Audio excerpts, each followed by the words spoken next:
Out of all the weird things influencers do, a TikTok dad faking his passing to prank his family at his own funeral was not on my 2023 bingo card. So in today's story, we're taking a look at something that happened in Belgium. And honestly, I think this is probably the first time I've ever covered anything out of Belgium. And it was quite the hard story to piece together because everything that was said in this story was in French. Because fun fact that I learned today, Belgium apparently has 3 official languages and everything we're covering today happened in the French part of it. And this whole story revolves around a Belgian TikToker by the name of Ragnar Defoe. He's a father and he roughly has 160,000 followers on the platform. And last week he pulled quite the morbid prank on his family where he had his kids post RIP dad posts on their social medias. From what I could find, this is because he no longer was invited to family events, so he wanted to give them a wake-up call. Well, that's a borderline sociopathic way to do that. What surprised me the most, though, is originally only his wife was involved, meaning his kids thought their father died, but then I guess they eventually revealed that he was in fact not dead, so that's traumatic for them. But anything for a good old TikTok prank, am I right though? I just love how people on this platform continuously find new and terrible ways to get attention. His actions scream narcissism to me, but hey,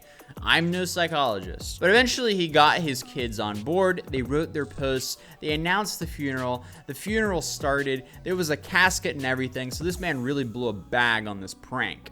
And here he is arriving in a helicopter. I mean, everyone is just going in on him in the comments in this video, so I thought we'd read through some of these while we see this footage. Now we know why people don't like him. The ego on this guy must be tremendous. What if the helicopter crashed and he died at his own funeral? That would be horrific and even more traumatizing than what he did, so good thing that didn't happen. But it would definitely be extremely ironic. I'ma pay for a funeral and a helicopter for attention. Pretty much what he did. This is what I thought would be the season finale of Succession. Still haven't seen that show, but I've heard it's good. He's getting spam hate in 3 different languages. Psycho. And he wonders why he's never invited to anything. Boy who cried wolf. If he dies for real, people may not show up to his funeral.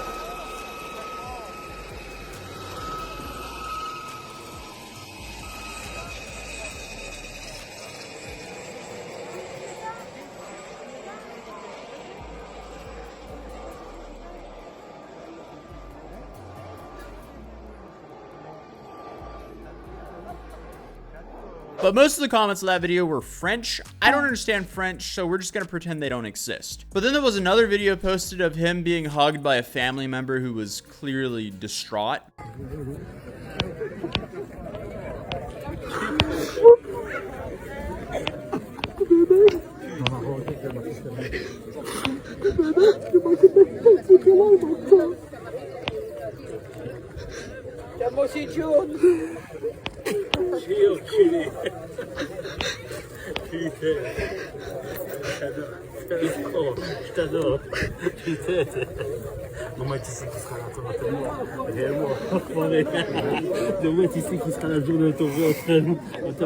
I don't know, man. That's really weird. Sane people normally don't do that to their loved ones. Thankfully, I've never woken up one day and gone, today, you know what I'm gonna do? I'm just gonna traumatize my family. Or no, actually even worse. I've never woken up and thought to myself, I'm going to spend a year of my life planning to traumatize my family. No, that just sounds way worse. I mean, there's plenty of ways to reach out to your family that doesn't involve faking your own death. Like, imagine if he spent that money on a really cool get-together or a trip with his family. That would have been completely different, with a whole lot less trauma involved. Now, on the flip side, I'm 26. I've been to my fair share of funerals, including one of my best friends who I lost while I was doing a YouTube video out in the middle of the desert in Nevada filming the whole Area 51 thing. What really sucked about that was I didn't have phone reception. So I didn't get any of the texts or calls from any of my friends back home in Norway telling me, hey, this happened. So when I received service again, I traveled straight back home and I booked the first flight from Arizona to Norway because that's where I was raised. And I went to his funeral in Norway, and I swear, if he did that to essentially drop in with a helicopter and surprise everyone by saying, hey guys, I'm cured. I don't have leukemia anymore. Even after all that traveling and dropping everything, it wouldn't matter at all because he would be here. So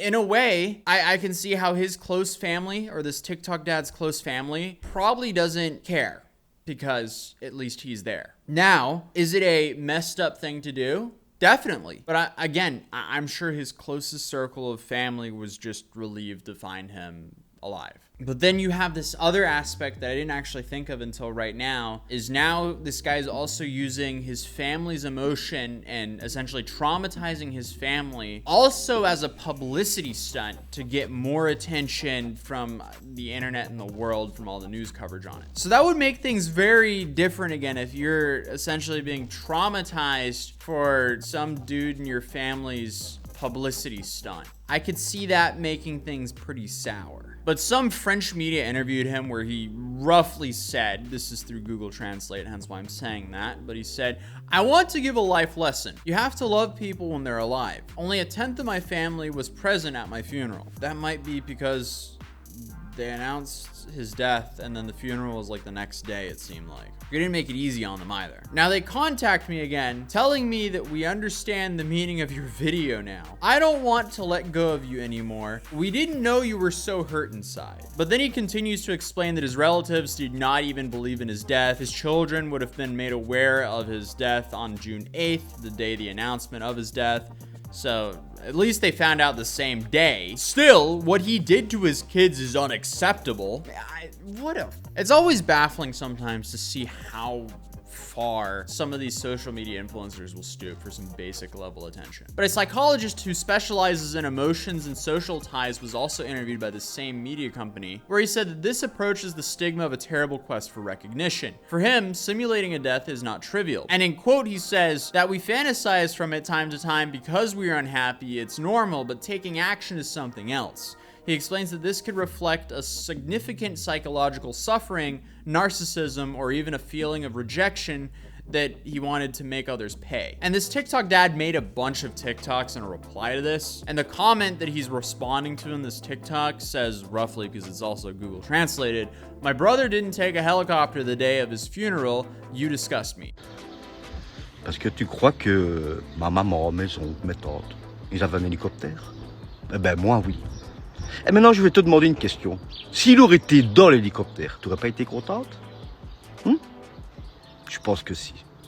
Alors, quand on ne sait pas, on se... Yeah, I have no clue what he said there, but it seems to be something around the lines of piss off. But I mean, hey, it's always interesting to see how garbage some people can be for some basic level attention. Even though I cover people like this as my career, I'm always shocked to see how low they will go for some basic level attention. But speaking of other garbage people, these two people, their lives were saved by two people and they didn't even thank them. And one of these stories became one of the most viewed stories in China in a while. So it's a pretty wild story to say the least. But other than that, I'll see you guys in the next video.